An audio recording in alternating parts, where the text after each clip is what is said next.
I'm Sarah Forgani with KENS 5 News Now. SAPD detectives have busted a large crime ring locally, and they're mostly made up of kids. SAPD's robbery task force and SWAT arrested this kid, 17-year-old Eric Fernandez. He's accused of committing 28 aggravated robberies in our area.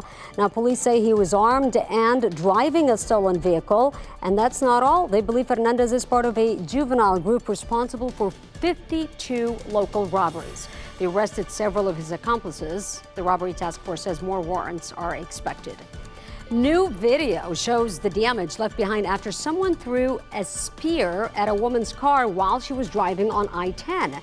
That woman posted these videos to TikTok. Police reports show she was driving on the north side around 9:30 Sunday night when the spear came flying through her window. Amazingly, her steering wheel saved her. The woman told police she did not do anything to provoke an attack. If you know who may be responsible, call SAPD. The parents of an elementary school student could face charges after their child fired a gun on a Seguin ISD bus. 37 students were inside that bus on Tuesday. Thankfully, no one was hurt. All of this happening outside Jefferson Elementary. The bus driver quickly took away that gun and the student was removed from campus. I heard a big shot and everybody started going to the back because he said, and my friend said it was a magazine. The Seguin police chief said the bullet was fired into the back of his seat, but the seat has a steel plate that prevented the bullet from going through it.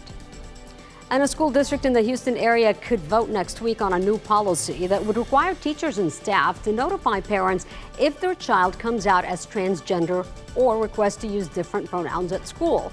The proposed policy in KDISD would also ban staff from asking students for their preferred pronouns, and it requires students to use bathrooms and locker rooms that match their biological sex, and bans the inclusion of any materials involving gender fluidity from being used in classrooms or promoted. Critics say that this could force teachers into outing trans students who are not comfortable coming out to family.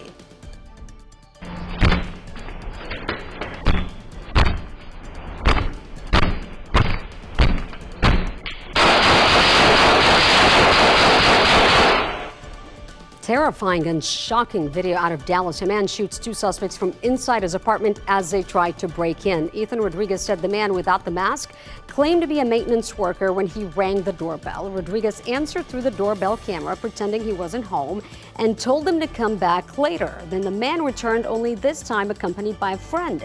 Rodriguez says once he saw one of them with a gun, he had no choice but to shoot. They told me I let off 13 shots. I couldn't believe it. But then again, I did empty the clip. I was hoping I got him. That's mainly everything. I was just hoping I got him. None of his neighbors were home when some of the bullets hit their apartments, and since the video has gone viral, one of the suspects has been arrested. Human smugglers in South Texas tried taking advantage of Tropical Storm Harold as it made its way into the region by guiding 147 migrants into the country. Check out this video here. This is a group that includes women and children being stopped before they were transferred over to Border Patrol in the valley in Starr County. Agents say the migrants were left in an open field without cover from the rain right as the storm approached. And at the same time, agents made a startling discovery this week. Two young children left alone along the Rio Grande. DPS shared these pictures here on X, showing the 4 and 12-year-old boys who were found alone in Eagle Pass. The boys from Honduras were abandoned by smugglers once they crossed the river. Agents are now working to connect the boys with a family in San Francisco. A giant fast food company is testing artificial intelligence for drive-through orders right now, something that could impact the entire industry. Taco Bell's parent company, Yum Brands, has a plan for 100% digital transactions. The company also owns Pizza Hut and KFC. Company leaders said they wanted to see more people putting in their orders through a restaurant's website or mobile app or at a restaurant kiosk. Checking in with meteorologist Paul Morales for today's forecast. All right, clouds this morning. Some isolated to scattered showers this morning and then very isolated this afternoon for the most part. Hot and steamy this afternoon with a high of 98 with the heat index of 106 and a pretty warm evening. That's KENS 5 News Now. I'm Sarah Forgani.